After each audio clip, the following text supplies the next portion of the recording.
आणि त्यांचा म्हणजे मी कुठेही निगेटिव्ह बोलत नाही.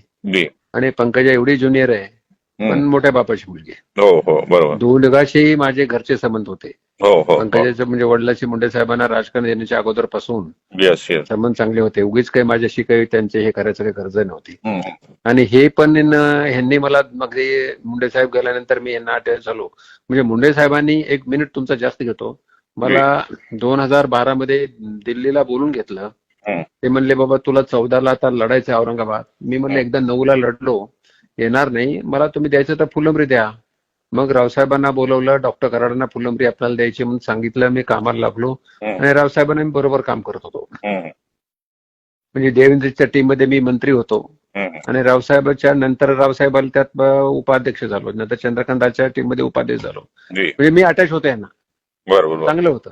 पण एकदम मला खासदारही केलं, मंत्री केलं आणि मंत्री केल्यानंतर परत फायनान्स दिला. Yes yes yes. नॅचरली माझी इन्व्हॉल्वमेंट इकडे तिकडे माझी जास्त होऊ लागली. आणि त्याच्यामध्ये मी सिन्सिअरली बसत होतो. लोकसभा असेल, प्रश्नोत्तर असतील, प्रत्येक ठिकाणी. तो थोडं काय झालं मलाही कळालं नाही. ते आपल्या विरोधात आहेत, टोटल विरोधात आहेत. रावसाहेब विरोधात आणि पंकजा विरोधात आहेत. आणि मला थोडी आमची जी किरकिर झाली रावसाहेबांची माझी दानवे साहेबांच्या समोरच झाली. दानवे साहेब नाही, आपल्या बावनकुळे साहेबांची. मी तुम्हाला बोललोय वाटतं. ती किरकिर झाल्यामुळे त्यांना म्हणजे बुगीच माझ्या मनात असं वाटतंय की बावनकुळे साहेबांना माझ्याबद्दल निगेटिव्ह इम्प्रेशन झालेलं आहे. ते काय मला तसं दाखवत नाहीये. पण रावसाहेबांची माझी किरकिर झाली. ते म्हणले भाऊ जाऊन तुम्ही भेटा बोला. मी त्यांना क्लिअर करायचा प्रयत्न केला. त्यांच्या मनात ते उगीच हे झालं माझ्याबद्दल. आणि मग आता इथं कसं होतं, किरकिर झाली म्हणजे नेमकं काय झालं? हा म्हणजे बावनकुळे साहेबांना झालं का तुमच्याबद्दल का रावसाहेब दानवेंना? नाही नाही नाही नाही नाही. इथं कसं होतं, इथं समजा शहराचं काही जरी कार्यक्रम असेल, आम्ही रावसाहेब दानवेची तारीख घेत होतो. रावसाहेब दानवे प्रदेशाध्यक्ष होते, नंतर त्याच्या अगोदर नेताही होते. पण नंतर मी मंत्री झालो आणि अतुल सावे मंत्री झाला. फडणवीस साहेबांनी सांगितलं तुम्ही तुमचे निर्णय घे चला. आम्ही इंडिपेंडंट काम करत होतो. म्हणजे त्यांचं जे औरंगाबादवरती जे वचक होतं ना, औरंगाबाद अगोदर हँडल करायचे नाही ते आम्ही हँडल करतोय आता. म्हणून आणि मग काय झालं, एके दिवशी डॉक्टर कराडांना मस्ती आलेली जास्त. आता मंत्री झालेत ते. मला असं काय बोलताय तुम्ही माझ्या उगीच? नाही नाही तुमचं वागणं बरोबर नाहीये, असं बरंच झालं. रावसाहेब बोलले का? हा, ते बावनकुळे साहेबांसमोर. अरे बापरे. इतकी किरकिर झाली. मग मी म्हणलं दादा तुम्ही नेते आहात, जास्त काही बोलू नका. जे असेल ते आपण उद्या बोलूया ना, यांच्यासमोर काय बोलताय? हे झालं तर मग 3-4 वर्षापूर्वी झालंय. रावसाहेबाच्या घरी दिल्लीमध्ये मी तिघच होतो डायनिंग टेबलवर. तेव्हापासून बावनकुळे साहेबांना असं वाटत असेल. आणि ते बावनकुळेची आणि रावसाहेबाची चांगली मैत्री आहे. तुम्हाला माहिती आहे की नाही मला माहित नाही. माहिती चांगली मैत्री. चांगली मैत्री आहे. म्हणजे इव्हन आपण जिल्हाध्यक्ष गेल्यानंतर सुद्धा बावनकुळे जेवायला गेले, तिथे त्यांनी सांगितलं की हे ते आम्ही जे केलेलं पोरग त्याला अध्यक्ष करायचं नाही, तुम्ही एकनाथ जाधवला करा. बावनकुळे साहेब म्हणले एकनाथ जाधवला करा. नाही म्हणलं आम्ही कशासाठी केला जिल्हाध्यक्ष. मग आता थोडं अडचण आली की आम्ही वर जात होतो. कुठे? फडणवीस साहेबांकडे. तिकडून आम्हाला बरोबर रिझल्ट मिळायचा. फडणवीस साहेबांना रावसाहेब दानवे काय चांगले माहित आहेत.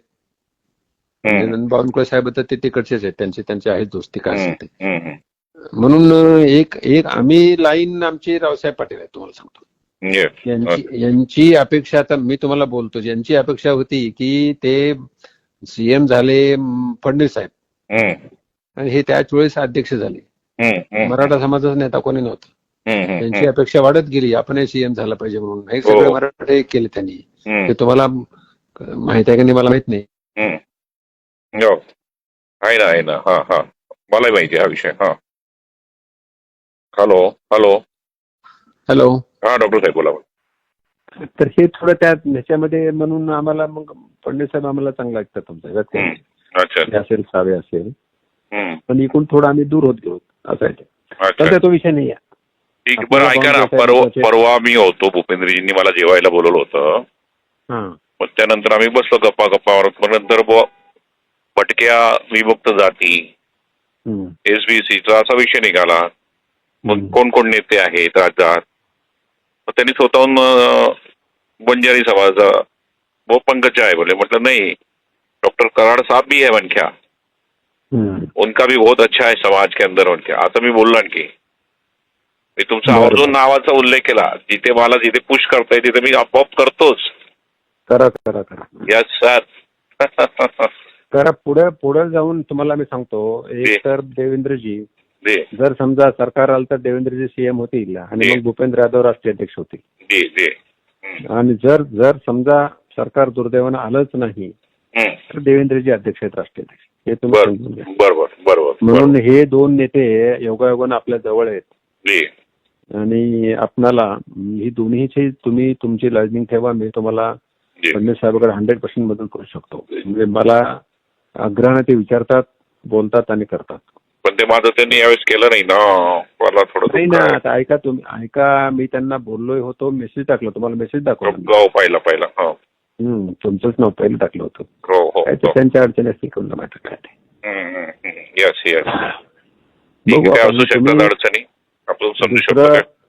नाही, दुसरं तुम्हाला एक आहे की तुम्ही संघटनेचं काम करताय आणि लढायला जागा नाही तिथे. नंदुरबार अडचण ती ना, सगळ्यात मोठी अडचण माझी ती आहे ना. नाही तर मी मागितलं पण नसतं. तुम्ही काही असं आम्हाला इथं द्या असं म्हणणारे नाही. नाही तर कधी ते मी विधानसभा निवडून कधीच आमदार झालो असतो. तोच प्रॉब्लेम आहे ना. हो ना, ते अडचण नाही. ते करू, ते चांगलं मी आणून देतो त्यांच्या लक्षात. यस. मी माझी जबाबदारी आहे तुम्हाला, म्हणजे जबाबदारी म्हणजे खारीचा वाटा माझ्या. नक्की डॉक्टर, मला विश्वास आहे. म्हणून मी भूपेंद्रजींना सांगितलं ना. भूपेंद्र पंडित म्हटलं नाही, डॉक्टर कराड साहब भी है. लगेच बोललो मी. हॅलो. हा, तर ते भूपेंद्र यादवना जरा बोलत राहा माझ्याबद्दल. हो. येस. हो डॉक्टर साहेब, चालेल. हॅलो.